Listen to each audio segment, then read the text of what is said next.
for most students who submitted for the Module 1 solution, I posted a comment about watching for NetBIOS because your NetStat example reflected NetBIOS. Okay. And here's what I mean. For the Module 1 solution, if there were shares or if NetBIOS was active, a lot of times port 135 and 445 are active. And this is a needless exposure. In order to disable this, like if you have this enabled, what you can do is go into your Wi-Fi properties, right? So we go into here. Have we showed you this before in class? I hope. Okay, so you go into properties. And if you have IPv6 enabled, I didn't mention this on anyone's submission for Module 1 solution. But if you have IPv6 enabled, turn it off. Unless your internet service provider is full on IPv6, it's like we'll talk about that more later. But basically IPv4, what you want to do is double click on this. And if you go into the advanced option right here, you'll see there's a WinS tab. WinS is an old throwback to how to name systems and work groups when we didn't have DNS. So before we had DNS, we had something called NetBIOS and NetBEUI. And these were very, well, they're not used as much anymore, but they're very chatty, very busy network protocols with lots of extra information. And what you want, most people have it set to default. If you have it set to default, what that means, can everybody see my screen? Yeah. What that means is that if there's no preference specified by your DHCP server, and let's face it, most Wi-Fi routers are pretty basic DHCP servers. They don't typically express a preference on that level of network configuration. A full-scale DHCP server in an enterprise environment like UVI, where they have DHCP servers, can specify an incredible amount of network connectivity criteria to include which time server everybody uses, which domain controllers certain sites use, which DNS machines everybody should use, right? How the name of the machine is registered with DNS and how often it's refreshed, right? So in any case, about 20, 25 years ago, they had something called LAN Manager. It's still in use in places. And there is a version of LAN Manager, NTLM version 2, LAN Manager version 2, which is often found in a lot of enterprise environments in the territory. It's a throwback to old technology, and it utilizes WinS. It's a naming service, right? Windows naming service. That's what WinS stands for. NetBIOS by default, if it doesn't get a cue from something else to say, no, I don't want NetBIOS, it's going to turn on NetBIOS. And this is where we could browse all over. If we went to my network neighborhood, I did tell you that if you click on network here, you can browse the network in File Manager, and it'll actually go out there if your network discovery is turned off. If you turn it on and then you just browse the network, you'd be shocked at how many systems actually show up. In fact, I think I'm going to do this just for giggles because I want you to see this. And it's part of network exposure. And I just wanted you to know why. In Network and Sharing Center, I'm going to go to Advanced Sharing Settings. I'm going to turn on Network Discovery. Now you see I have file and printer sharing turned on because I'm actually using my laptop. I have some shared directories. So that's where some of my ports, my exposures are coming from. If you start sharing stuff across a network, you will experience more exposures. But what you want to do is turn off NetBIOS. That's going to create all kinds of problems. So to reconcile and log full credit for module 1, if you have not done so already. Yeah, I'm talking to people that want to log additional credit.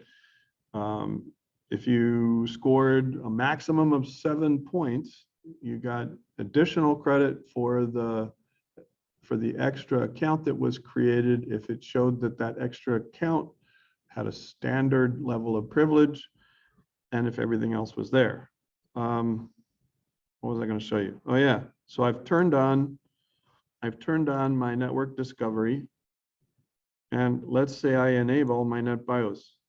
Just because, I don't know, I'm goofy and I want to expose myself more on the network. I'm not talking about other kinds of exposure here, okay? I just want to be clear for those of you that are joining us in the middle of the recording. If I go to my File Explorer,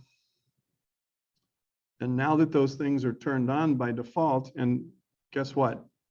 If you download free apps and it says, hey, would you like to share these resources with other devices or systems in your home network? If you answer, oh yeah, I really would, it turns a lot of this stuff on automatically and you don't know it's turned it on. But if I go ahead and browse the network and I watch, what's happening is that this scroll bar is working its way across, and eventually it's going to show some machines on the St. Croix Albert A. Sheen campus. If the right kind of parameters are set, I may see even more than that. I may even see across the network connection to the St. Thomas campus. And this gets pretty annoying. Now, if network browsing is disabled by network security appliances, you won't see anything. Last year when I did this, about 57 devices showed up on screen, including systems from the financial aid office, from the registrar, from president's office, all over the place, right? And it was all right here, and you could see by the name of the device what was going on. So it's obvious that some folks in the ITS department have been locking down some things for network browsing. Well, I'm pretty sure you don't have a $30,000 firewall in your home, unlike UVI. And that's just a spitball. I don't know if their Fortinet firewall was actually, 30,000 or 50,000, or probably an industrial strength firewall with additional security features like intrusion detection and so on. In any case, what you want to do is you want to turn off this feature. So you want to go into your properties in the network connection. After you've turned off IPv6, you go into IPv4, you hit the advanced option, you turn on WinS, and you disable NetBIOS over TCP/IP. Then you're also going to go to the Network and Sharing Center. And you're going to go to Advanced Sharing Settings, and you're going to turn off Network Discovery. If you do those things, you'll address the NetBIOS exposure, and that's significant because that's a long-standing, well-known exposure, and a lot of hackers really love doing that kind of thing. Last year in our system security course, that was part of the exposure profile that made our students an interesting and provocative nuisance, I think, to some people in Russia, among other things. All right. Any questions about Module 1 solution? How to, now, you may have gotten full credit, and I noticed in your NetStat results, I said you may want to take a look at NetBIOS. So even if you got full credit, you want to walk through what I just did and make sure those things are closed, okay? Any questions about NetBIOS and old protocols and stuff like that? If you had ipconfig, excuse me, if you had that with the /all switch, it would tell you whether or not NetBIOS over TCP/IP is disabled or enabled. Here's a fun thing. Every time you reconnect, every time you tell a network connection to be forgotten, every time you connect to a new network, all of that starts over again. Hello, all of it. starts over again. So if you basically go to the trouble of cleaning all this up and then you go to a hotel and connect to a Wi-Fi at the hotel or at the airport, then this stuff is often turned on by default. So you kind of have to do this for every network connection. I'm guessing it's not a good way to operate to reduce network exposure all the time. And most users really aren't trained, are we? To look at every connection that we ever make with our laptops and our phones? No. And what do you do with your phones? Oh, there's no firewall on your phones. Okay. Any questions about our module solutions? Oh, for the 2.2 solution where we look at the local users and groups. Yes. My additional Windows 10. Yes. So Suleiman said he can't look at users and groups in the computer management because that module, that MMC, is not available for Home Edition. That's fine. All you do is state, I have Home Edition, and in latest versions, it doesn't offer you this. In earlier versions of Home, that's one where you can find out, dang, this Home Edition is old. If you have an older version of Windows 10 Home Edition, and you see that, it's probably a 2016 or 2017 version of Home Edition. And eventually they ended up weeding that out so that newer feature releases, feature updates were tighter. So thank you for bringing that up, Solomon. So basically all you have to do is say, I have a Home Edition, it's updated, so I don't have access to that. He's referring to this part here, where you manage your computer and it opens up the computer management MMC. And you can go to local users and groups. Mine shows because I have the Pro Edition or Enterprise Edition or Education Edition.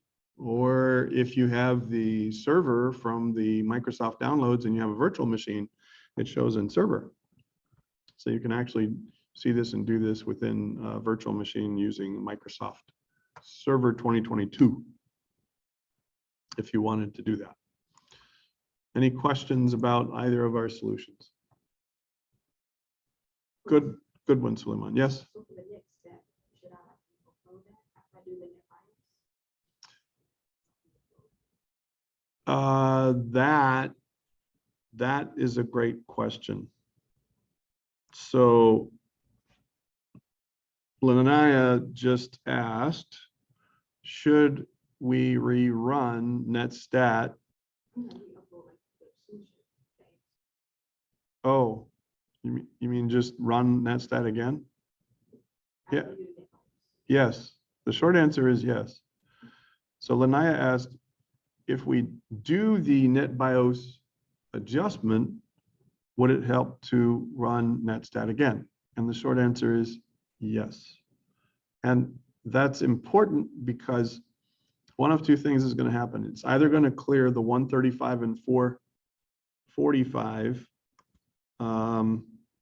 What am I talking about? Here's a version of netstat.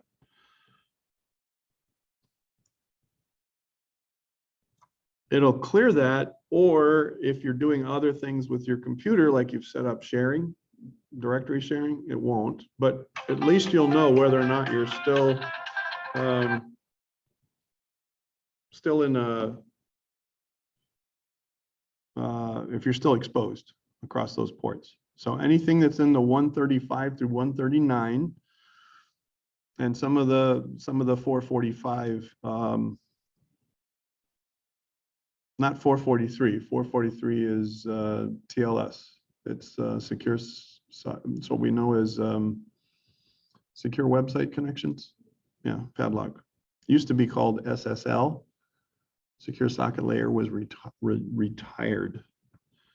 So 443 is good. This 3389 is something that you see when you're participating with a domain.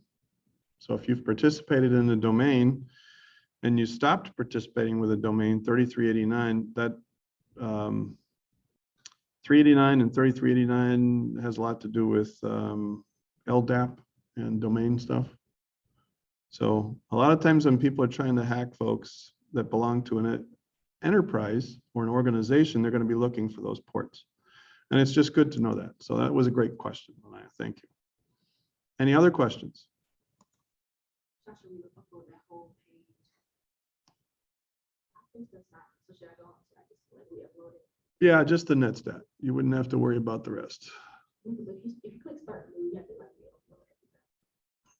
Oh, yeah, that's right. So if you would like to revise and enhance what you submitted previously, the remark was you should submit everything all over again. Yes. So it's all together. All right. So here we have, where are we now? What I'd like to do is kind of give you a preview of coming attractions when it comes to your Module 3 solution. And it's actually an assignment, I think.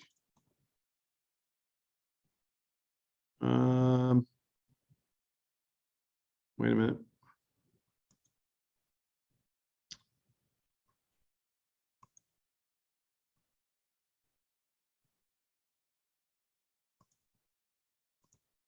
Let me find this. I'll go into here. I think it's in here.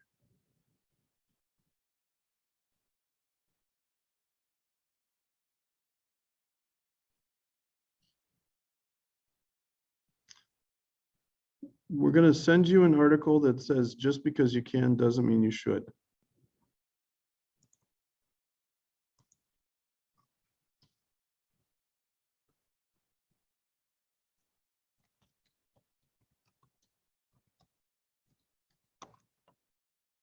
I'm going to search this way, see if I can find that real quick. Ooh, yeah, that's not going to help me narrow it down. Yeah. Let me pin down the solutions.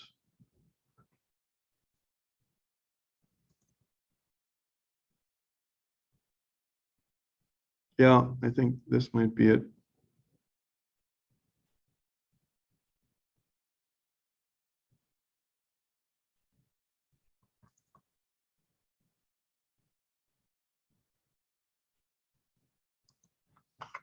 What we're going to do for our Module 3 solution is we're going to take on the role of an incident handler. And so I'm going to provide you with some background information. And this one particular document about the Association for Endangered Species is actually based on real world nonprofit organizations that are very passionate about what they do and how they do. And they are fighting an uphill battle against for-profit corporations and governments who are trying to feed people. To make a long story short, there's a lot of conflicting interests when it comes to certain environmental issues, and in particular where endangered species are concerned. What we want you to do is to spend some time reading about a given employee, a fictional employee by the name of Sidney Corinth. Now, any similarity to other Sidney Corinths, and I'm not divulging whether Sidney is a male or a female, because Sidney can be either male or female. Sidney is a bit frustrated, and so Sidney is going to kind of reflect some characteristics that you might find with disgruntled employees, people who were put out and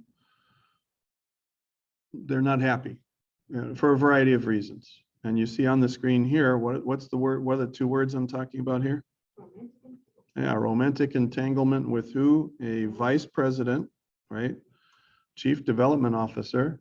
So we don't know the specifics, there are some things about a situation that you may or may not know. Does the chief development officer, as a senior vice president, are they, is their relationship status married? And so a romantic entanglement would incur other implications, you know? I mean, high-powered implications like, oh, you know, that could be awkward if your spouse find out, and then, you know, all that kind of stuff.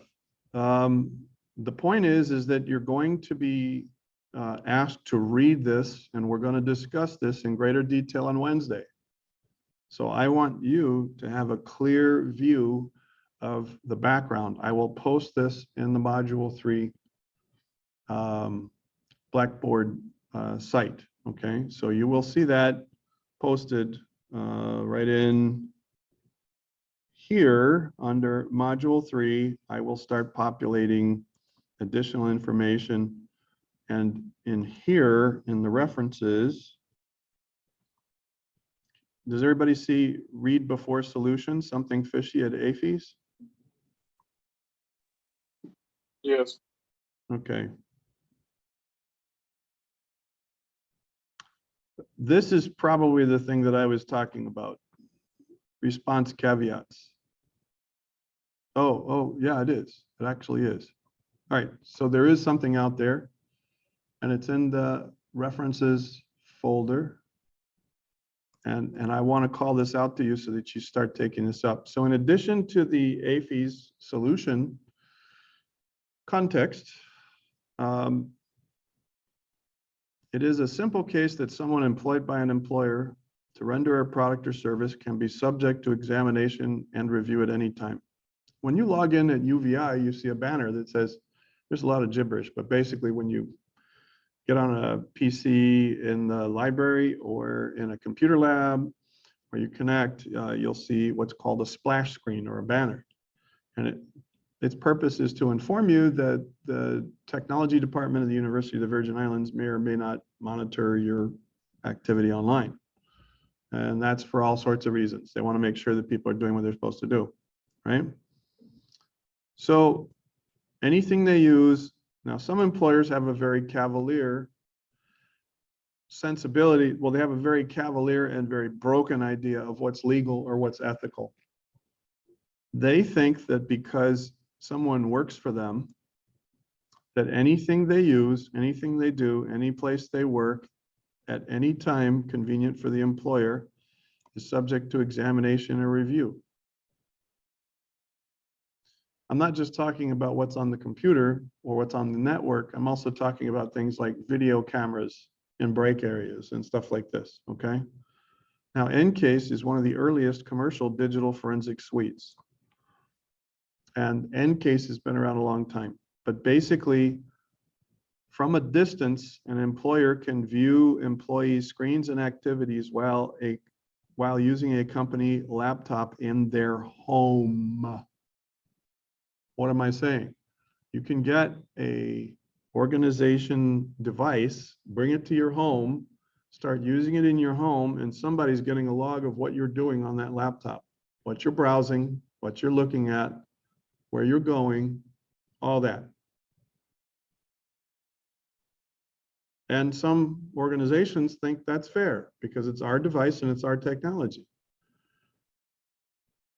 And so while you're on the job, the employed is not, some employers believe that while you're on the job, the employed are not entitled to the freedom of speech, freedom of religion, or freedom to assemble. Neither is the employed protected against search and procedure, nor guaranteed privacy, nor the right to vote. No workplace is a democracy. Now, this is true. I mean, I don't know if your parents, I don't want to spoil your fun, but if you get in the workplace and somebody's your supervisor and they're your boss, it's not a democracy. And a lot of times people get in big trouble. And, you know, so there are some hard realities about how the workplace really functions. And this is the fact that technology in the mix only makes things worse, right? So it isn't a democracy. And where those are people who are paid get to tell those who they pay how a matter will be handled, right? That's an ethical issue. If I'm paying you to do a job, I want you to do it a certain way. And if there are ethics in the mix, that can get sticky. I'm just being straight here, okay? Now here's the problem. This is true whether an employer is a public government employer or a private organization, whether a Fortune 500 for-profit or a nonprofit with just 2 staff. A supervisor, is it that simple, right? Well, it's not that simple. Essentially, what some organizations have learned the hard way is privacy does matter. Now, we've talked about this in brief before, haven't we? Haven't we said it's not okay for an employer to invade your privacy if it's lunchtime and you're checking airfares and you're on your break and you're not doing anything that's, can an employer really rake you over the coals for that? And a lot of people think that they can, and the simple truth is no, unless a workplace is very, very careful about how they handle that. A single court decision can be devastating. Put another way, I don't know if you realize this, but let's say there's a lawsuit between a disgruntled employee and an organization. Are you with me so far? And let's pretend that the former employee decides they're going to sue their former organization into the Stone Age. Sue them into the Stone Age. So they get a really good lawyer. And what they explain is, hey, a lot of the evidence that I need, it's an email. And since I'm no longer an employee, I need access to that email. The organization that's on the receiving end of that court order, it's called e-discovery. That organization is obligated to dig up all the email messages for that court case that are required by the court. And since the plaintiff's attorney is an officer of the court, if they say, yeah, we have a lawsuit in order to prepare, judge, we need access to the email because that's denied now that this employee is no longer working there. The organization is required by law to comply with the judge's order. That means that email that's in other people's mailboxes, I want you to think about this. Let's say that the employee's mailbox was deleted when they were fired. Are you with me? Let's say that an organization has something to hide because they didn't do something right. And they decide they're just going to purge the box. They're just going to delete it. Is that email gone? How is that not gone? It's on both on the sending and receiving. Yes, excellent. Okay, so we have 2 students here on St. Croix that said, no, it's not gone, and that's accurate. Because whatever you were active with that email account, even if the mailbox itself is deleted, there are copies of the email messages that were sent and received sitting in other inboxes where that employee was concerned, which means anybody they could have emailed as a part of that process, what are you going to, I mean, who's going to run around the organization and say, oh, well, she sent email or he sent email to this person, that person, the other person. You're not going to go through all those other mailboxes to try to purge stuff, right? And this is the thing. If an organization thinks they're going to protect themselves by deleting stuff, oh, that gets nasty real quick. And if they think they have a right to do it because it's their data, they would be more at risk for that kind of ignorance, okay? So just because you can do a thing doesn't mean you should, right? And that's what this document is about. Can versus should. Okay? So when we talk about the ethics piece and what's lawful, I want you to understand that ethics has to do with a belief system, and that changes depending on the culture and the community you're in. Law does not. If there's a law that says you can or cannot do a thing, it's usually stated in objective terms, and it doesn't matter whether you believe it's ethical or not. You can have laws that are unethical, and you can have a sense of ethics that is actually more respectable than local laws. The reverse is also true. Okay, you can have local ethics that are warped, and then you can have laws. The point is we're going to get into the difference between ethics and law on Wednesday in greater depth when we review what you're going to do for your solution. But I do want you to read up on this document and the other in here, inside the something fishy, right? Read this first, then read that next, then read the assignment that I post for the solution, okay? Everybody needs to get their bearings on that. And on Wednesday, I'm going to review an ethical statement with you. And I'm going to ask each of you to sign it or to signify your agreement to it. Because I want you to get into the habit of thinking that part of what we do in cybersecurity has to be ethical. So again, we'll cover the difference between what ethics is and what is lawful. But then we'll also ask you to sign off or signify your agreement with an ethical statement, because at this point, we're going to be teaching you to do some things, and you can use them for good or you can use them for evil. Right? I mean, basically, you can learn some things. Before the end of this course, you'll be learning some things that you can use for good or for nefarious purposes, right? And what we want people to understand is that we're teaching people how to use that responsibly. It's like the Spider-Man thing.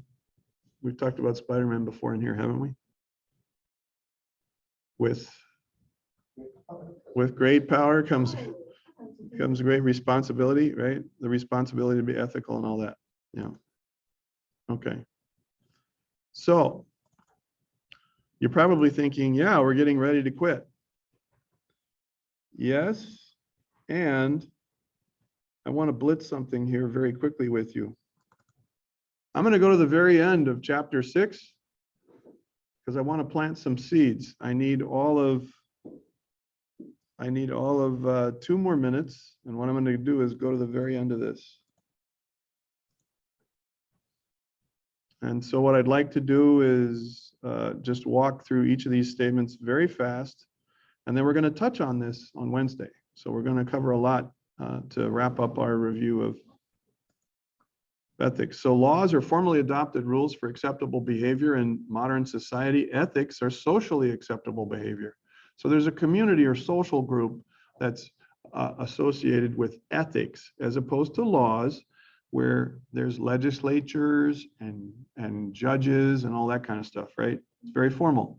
Organizations formalize desired behavior in documents called policies.